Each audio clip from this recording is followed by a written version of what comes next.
Hi, this is Steve Pedrachik for Seattle Avionics. I'm here to tell you all about the brand new FlyQ EFB version 4.0. Probably the best way to describe it is with three simple words. It is our largest update ever. By far, not even close. This update has taken quite a while to do, but we think the results are going to be worth it. Let me explain why. The main thing is that we've spent extensive time focusing on post-flight analysis. We announced this as a whole new category of product late last year, and now it's coming to fruition. Here are what the four different elements of post-flight analysis mean to us. Number one, it means adding a visual logbook that goes way beyond what a standard logbook is. I'll explain to you by showing you, as would be appropriate since it's called visual logbook, what the visual element of the visual logbook means. It goes way beyond any logbook that you've seen before. Number two, post-flight analysis has a lot to do with being able to evaluate your performance visually, graphically. So it includes visual playback in both 2D, 3D, split screen, whatever you like, and the ability to look at very detailed performance graphs so you can analyze your flight based on time. It also includes something very unique that we call the Floq Network. It's a way to link you and your friends together so that optionally, if you like, you can take a look at the flights that they take, they can take a look at your flights, you can actually play them back, and you can analyze them, you can talk about them, and so on. There's quite a lot here. It also means adding a lot of features that help CFIs and student pilots connect. This, of course, uses the Floq Network, and it's a way that, for example, CFIs can give endorsements remotely to their student pilots. A lot of other benefits to CFIs and students, too. Not only that obviously is most of the product, but we spent quite a bit of time fixing other bugs and making performance improvements across the board. The first thing you'll probably notice is on the tab bar down the bottom, there's a new tab. It says Flights. It's the third from the left. On the iPhone, it's in the same place. By the way, if you have an iPhone, though, you can rearrange the tabs if you like, which is very handy. That doesn't apply to the iPad. Also, if you take a look at the top of the screen, where the search box, the lock button, downloads, all that kind of thing are, there's also a new button that looks like a bell at the far right side of that bar. When you tap on the bell, it will give you various notifications about things like people following you, accepting or declining, but it will also give you things like when new chart data is available, when new versions of the app are available, lots of other things. So that bell icon will be lit up if there's something new for the system to tell you. Now, but let's begin by taking a look at the logbook. So to do that, you simply tap on the Flights tab down at the bottom. By default, the system usually comes up in the Flight Following tab. There are two tabs at the top, one that says Flight Following and one that says My Flights. Flight Following has more to do with the Floq Network, so we'll talk about that a little bit later. But if you're not following any other users, Flight Following and My Flights are actually the same, so it doesn't really matter. At any rate, you take a look at the two tabs. Right now we're on the one labeled My Flights. My Flights you can think of very strictly as your logbook. It's just about you, not anyone else. So let's take a look at what you see here. It's not strictly speaking just a logbook in terms of keeping track of your flights. Like in this case, it keeps track of an endorsement. I have logbook entries that I may have typed in manually, so as the graphic would indicate, there's no track to it, as opposed to this flight over here, which was recorded by FlyQ's built-in data recorder and automatically record the flight so that we have a track for it, and so on, more like that. A couple more flights, and so on. Now, if you don't like the layout here, in terms of if you think that there's a lot of space being wasted perhaps by the graphic, not a big deal. Towards the top of the screen, on the upper right side, there's a button that looks like a list. It's currently white, meaning we're not in list view. If you tap it, it goes into what we call the list view. It's a much more compact view, much more like what you'd see on, say, Navlog. Now, I'm going to go back to the more visual view, though. One of the other things that you'll notice is at the very top, even in fact above the list of the individual flights, but below the Flight Following and the My Flights area, is a section that gives you various statistics. It tells you that I have 132 flights, my total duration is about 138 hours, distance about 200 miles, and that gives you statistics on the number of night flights, 14, and the number of hours, 12.2, number of flights in instrument conditions, and PIC, and so on. So you see a lot of statistics very quickly without even running a basic report. It just shows that to you right away. Pretty nice. Let's talk about a little bit of filtering now. For example, if I was interested in looking at all my flights from not all time, but maybe just in the last 90 days, There's a big search box towards the top of that, search friends, airports, and so on. On the right side of that is a picker that lets you pick time. So I could say, only show me the flights within, say, the last 90 days. Notice that we've been very busy creating the app, so I haven't had a lot of time to fly in the last 90 days. Only 8 flights during that time period. You tap that, and you can set that back to all time. Now let's say, though, they want to take a look at a particular flight. In addition to doing that time filtering, if there was a particular airport that I flew to and I don't quite remember anything about it, but I want to take a look at the flight again, I can type things like the airport ident, like RNT, which is for Renton. By the way, you can type it with a K if you want to, or without a K. You clearly see in the statistics it found 1 flight, so here's that flight. If there's another airport that you are interested in, maybe PAE, my home airport, Payne, you see some flights there. Oh, for example, that looks like an interesting flight. This flight was on July 12th, and it shows you some basic statistics about the flight. In addition to the graphic, you see that's 153 miles, and the duration was about 1 hour 40 minutes. So pretty straightforward. Now, on this flight or with any other flight, if you want to see more details, basically just tap almost anywhere within that area, within that cell, and it shows you a graphical, resizable map. The green is where you take off from, the red is where you land. So it looks like I took off from one runway and I landed on another runway. Pretty common actually at Painfield. In terms of standard logbook things though, the standard logbook entries are in the data column. So here is where you put things like aircraft identifier, what type of plane, you can put remarks in there, duration, all that kind of stuff. Now the flight recorder, like in this case, will automatically pre-fill most of that for you, but it does allow you to change it. So if the flight recorder says 1 hour, 1.5, but you said, well, some of that was really on the ground, so let's count that as 1.4. You can overtype that if you want to. You can enter hobs and so on. In this particular case, this is a flight that I made, so of course I have the edit button in the upper right corner, and I can go in and I can change things. So I can type in, for example, my hobs time, or I could do something like, say, night time was 0.3, whatever you want to do. And then you can hit the save button right there. Okay. The edit button is obviously not available if you were to look at somebody else's flight, and we'll get into that later. So that's how you do all the standard entries that you'd have in a logbook. In addition to having flights automatically recorded for you by the built-in data recorder, let me clear this filter, by the way. You can also hit the plus button on the far right corner and manually make a logbook entry. So if you want to, you can just type in whatever you like in terms of the data columns, the same as you would in most other logbook programs. I also want to show you a couple of other features to do with the logbook. So notice that in this particular flight here, on the graphic there, it also says +1 photo. What does that mean? That means that when you tap on this, there's a photo tab. So you get the map tab, you get the data tab, and then you get the photos tab. And there's a photo that you can add whatever photo you want from a flight and so on. Of course, if you tap on it, you see it nice and big. You can look at it. You can hit the action button and share it, delete it, email it, whatever you want to do. Now you can also add other photos too. For example, if you want to do that, you just hit that action button.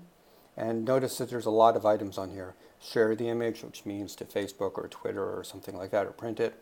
You have email and print and so on. I'll pick this choice, add photo.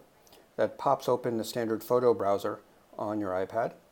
And I'll select a photo here. Maybe that was also during that flight. So let's see what I can find. Okay, let's say maybe it's that photo. Great, and there's that photo.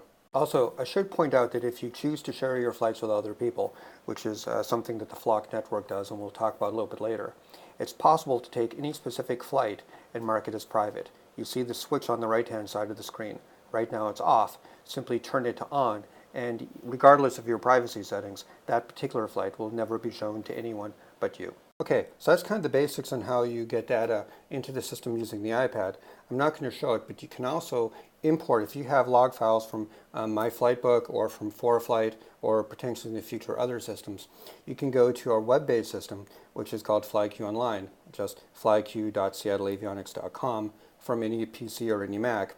And within the settings feature there's a whole section that lets you import log files created by these other applications. So for example, if you have 5-10 years worth of log files and you store it electronically in another format, in about 10 seconds you can import all of those directly into FlyQ EFB. It's very slick. So let's talk about reporting though. Once you put the data into the system, you typically want to get something out from it. Well, the stuff at the top that tells you flights 132, duration 136, when you combine that with the filtering and the time, you actually have quite a bit of information without even running a report. So, I mean, as I said, you can do things like, show me data for the last 90 days. Boom. I know that I have 8 flights, 2.8 hours, my night time, my instrument time, and so on is all right there. So without even running a report, you can get a lot of information. You can also filter that information by type of aircraft, by tail number. So for example, if I wanted only time in 172, I can type C172. And as you can see, those 8 flights drop down to 5. Okay, just hit the X button to clear it, and so on. But let's talk about running the more standard reports. You can get to the reports immediately from the Flights tab. You see on the top you have My Profile, Friends, and Reports. It reports. You have 2 different types of reports. You have text-based reports, essentially PDF documents, and then you have graphs, which are pie charts and pie charts and bar graphs. So let's go with some of the standard ones. So on the text, I can do things like show me monthly activity. It takes it a moment to load the file. And here it comes. So you know how many flights and how many hours you took in each month. It's very simple, very straightforward. You can hit the action button in the right corner and email or print it, and so on. You can also do things that are a little bit more advanced. Like if you want to print out all of your logbook in something that really looks like a logbook, you can hit Logbook Details. If you have an extremely large logbook, like say several hundred entries in it, this may take a little bit of time to produce. But generally speaking, it will take about maybe 20 seconds or so to generate. Okay, so now you see the logbook comes up, and here you are. The logbook is a pretty standard format, although it's very compact, very easy to use. It gives you how many flights, it works on a per page basis, carry forwards, and so on. It gives you a spot to type in, rather put your signature, endorsements and comments are listed there. So very, very straightforward. You can hit the action button and email it or print it, of course, and so on. Of course, it's very handy if you also use a time filtering or something else. If you have a very, very long logbook, it might be useful to say, well, only in the last year or something like that. So very easy to do. Let's talk about the graphs. So on the graphs, though, again, you just hit that graph tab over there, and you can do things like show me monthly activity, but now the monthly activity is in the form of a line graph, not in terms of a text-based system. So it looks more like that. So it looks like in September I had a lot of flights, or actually my number of hours, which is the blue line, was very large. The total number of flights, the green bar, is not necessarily huge. Looks like I was flying more about this time last year, although you can see that as time has picked up in the summertime, I'm flying a little bit more now. So it's one way of doing it, and again, you can print it and so on. Some of the other graphs on there are pretty nice. For example, if you want to see which airports you go to most often, you can go to the top airports as either a bar graph like this. So it shows you the most popular one. It only lists the top 10, by the way. So another way to look at that one would be top airports as a pie chart. So you tap on that. Same basic data going into it, but it's represented as a pie chart, not as a bar graph. You can zoom in, see what your most common airport is, which really the single biggest category is other, but it's all there. And when you take a look at that, you can hit the action button, and in addition to email and printing it, you can do something like share an image. Like if you want to publish that to, say, Facebook, you can do that. And there it is. And you can even publish this, by the way, to specific groups in Facebook. So you could say things like, if I want to put this on the group for flights above the Pacific Northwest, I hit the share button, and boom, it's shared. In fact, if I go to Facebook, you'll find that there it is, right there. I just posted that graphic a moment ago. Okay, so back to FlyQ. The other part to the post-flight analysis, one of the other parts to post-flight analysis, is the ability to look at things from a very, very visual perspective. So a couple ways to do that. One is to use what we call the heat map. So let me reset my filters here a little bit. So instead of last 90 days, I will set this to all time. So now I'm looking at 132 flights. Now, if I want to see where these are graphically on a map, so in the upper right-hand corner, there's an icon that is called the place mark icon, or in this case, kind of put stuff on the map icon. It's blue. I tap on that, and now you see all the airports that you've flown to during that time period. They're color-coded, green good, red bad. So the single most common airport that I've flown to, this is actually based on some imported logbooks, is this airport here. It's green, so it's KEXX. There's only one of those, so this shows you instantly where your most common airport is. Then oranges and yellows are below that, and ones that you've only flown to a couple of times are in red. As you zoom out though, notice what happens. So right now you can see the individual airports. As you zoom the map out, it turns into colored regional balls. This is what we kind of mean by heat map. So for example, let's go maybe someplace a little bit closer to home. So if I take a look at this, as I zoom into the Seattle area,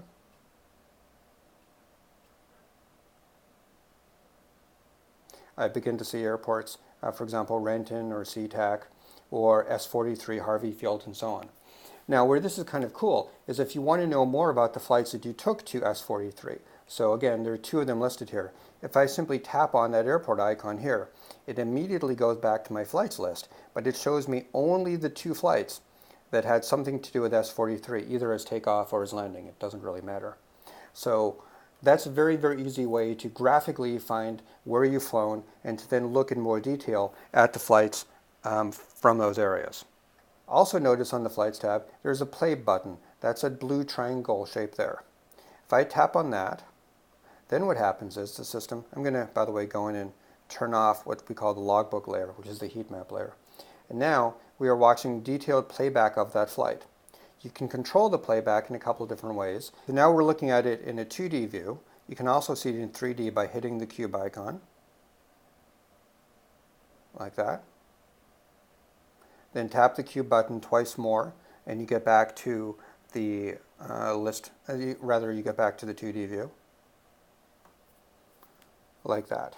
Okay, but that's on 2D and 3D. For that matter, though, you can hit the split screen button in the upper left corner of the screen, and why not? You can display it both in 2D and 3D at the same time, and FlyQ has always had a built-in simulator. So if you tap any of the 5 buttons in the upper right corner, what we call the status area, think of it as one gigantic button. You have a series of tabs like weather information and ADS-B and flight recorder, but the GPS also doubles as turning the simulator on. So I can move anywhere, I can scrub my position to anywhere in the flight just by moving this little slider. Very easy to do. Or I can even move the speed. The default is real time, but I can move that slider to as fast as I want. This is what we call the warp factor switch. So now we're moving at 10 times normal speed in both 2D and in 3D view. And again, can bring that to any spot in the flight. Like if you want to see what it was like a little bit before landing, you can do that as well. Or yes, there you go, just like that.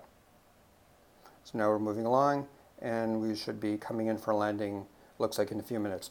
All the time that you do this, by the way, take a look at the gauges on the top bar. They show you what your actual altitude was, your ground speed, your track, and so on and so forth.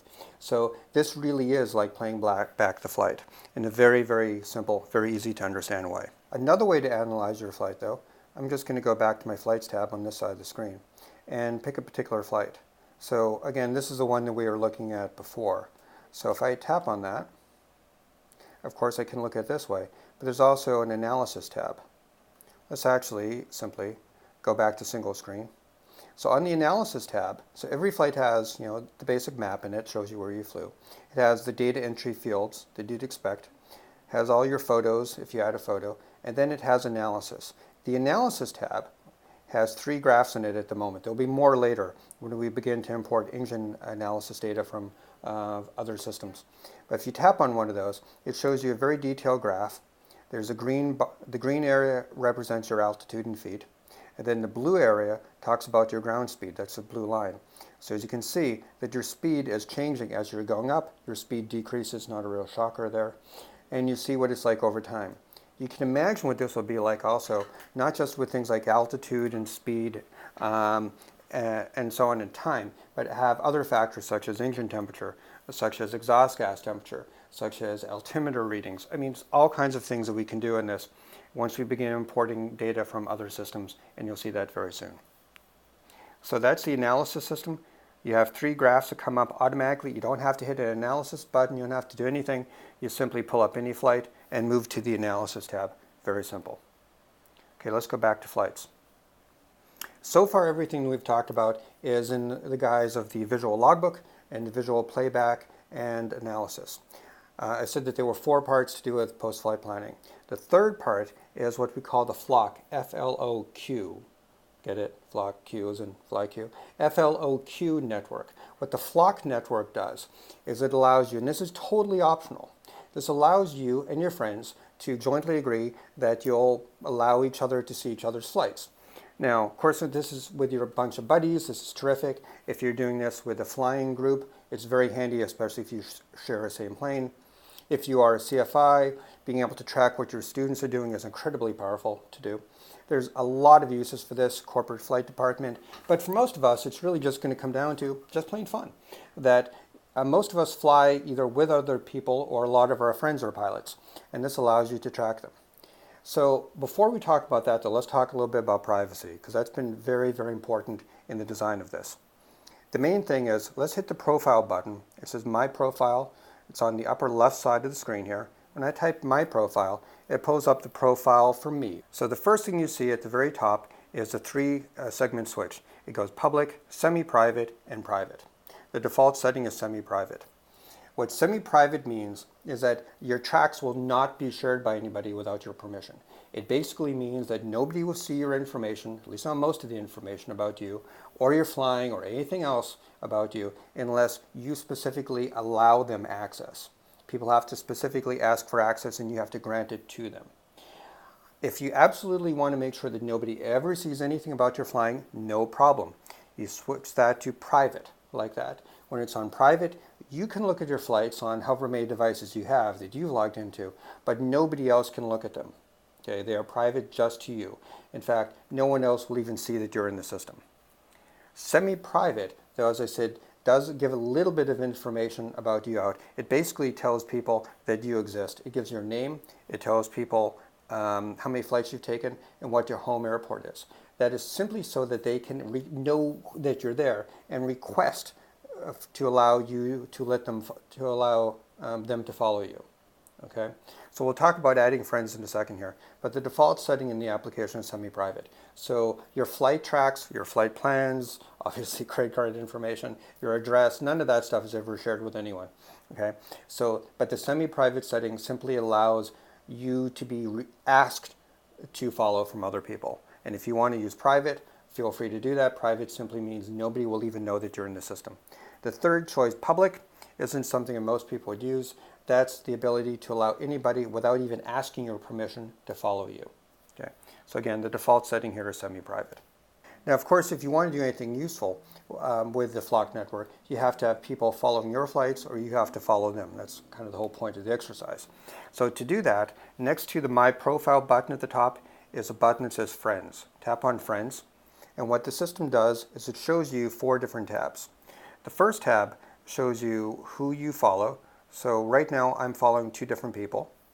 It also tells who is following me, John Rudder, not too surprisingly.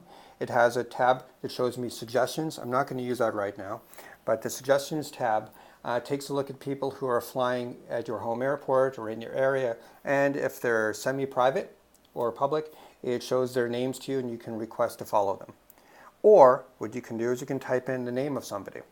So for example, I'm going to get out of flights here for a second and point out a couple of things. When I go to the flight following tab, notice that I move from, well, let's go back to this. On my flights, the default, I have 132 flights. If I were to tap flight following, there are suddenly 225 flights on the screen. Why is that? It's because I'm already following one person. You saw him listed earlier. It's my friend Jeff. So Jeff's flights are right here on the screen, intermixed with mine. So right now, there's one person that I'm following their flights. It's Jeff. If I want to add somebody else, I hit that Friends button, and I see them listed there. And another friend of mine is a guy named Mike. So his last name is this. So I type his name, hit search. If you know someone's email address or even their home airport, the search system will also find based on that. And again, If your settings are set to private, your name doesn't ever show up in any search list. Only if it's semi-private or private. So in this case, here's Mike. Typically, as I said, people would be set up so that their accounts are semi-private. You have to ask for them.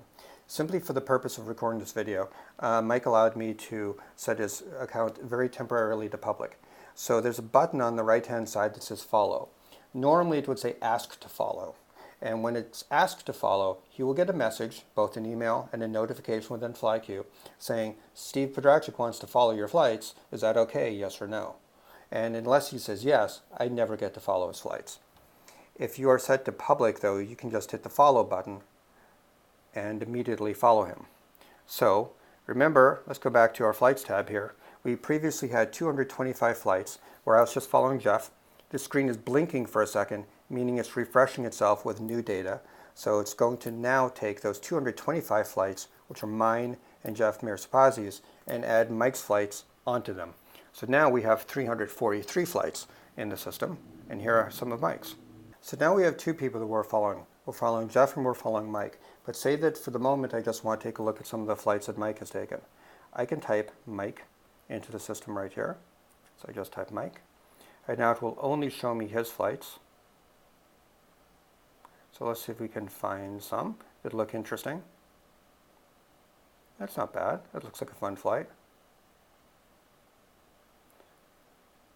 All right, so here's the flight that he made. So since he allowed me to follow him, I can hit the play button right here and it will download the track and it will show me what his flight was. And again, I can do that in 2D and in 3D by using split screen at the same time and use the playback system to move things along a little bit, show the flight over water, whatever it may be. Okay, so that's the ability that you have by linking things together. Again, you can really see, you can begin to actually relive flights that your friends take by taking a look at them. It also makes it very easy, of course, if you have a photograph associated with the flight, you can see the photos of the flight. And you can imagine the possibilities if you're a student pilot or a CFI, that it's extremely helpful to do that. Okay, let's go back to single screen here. I'm going to turn the simulator off and go back to my flights menu very quickly and get rid of the filter. So now we have 343 flights total being taken between Jeff, between myself, and between Mike. And remember that heat map feature that shows you where people have flown. So if I tap that button in the upper right corner, it'll show me a much more elaborate map. So a lot of flights taken in this area. But to be willing to bet, an awful lot of flights taken in the Pacific Northwest too. So again, if we zoom in,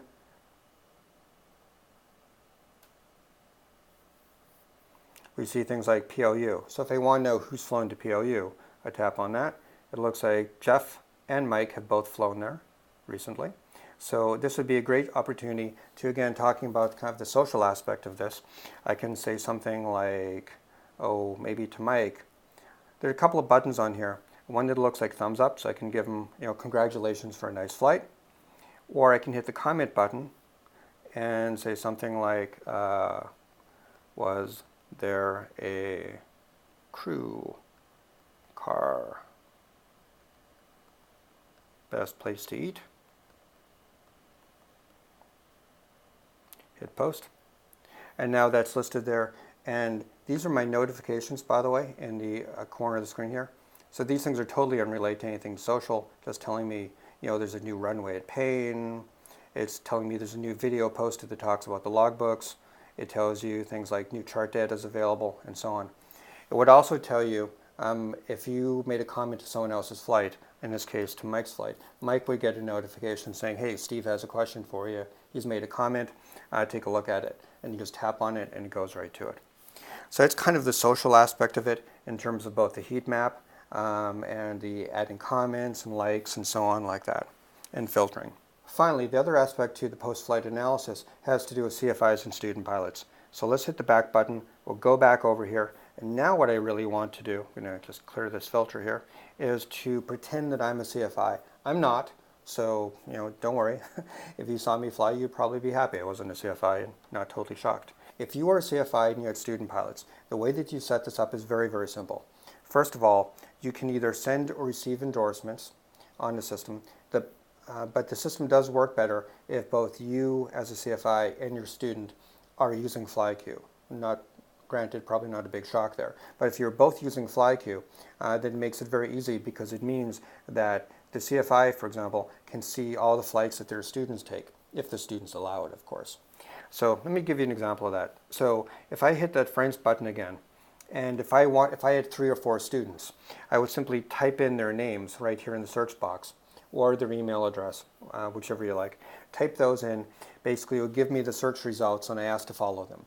After my students allow me to follow them, then I would be seeing their flights as they make them. Great. So let's pretend for a moment that Mike is my student. So let's say that Mike took this flight.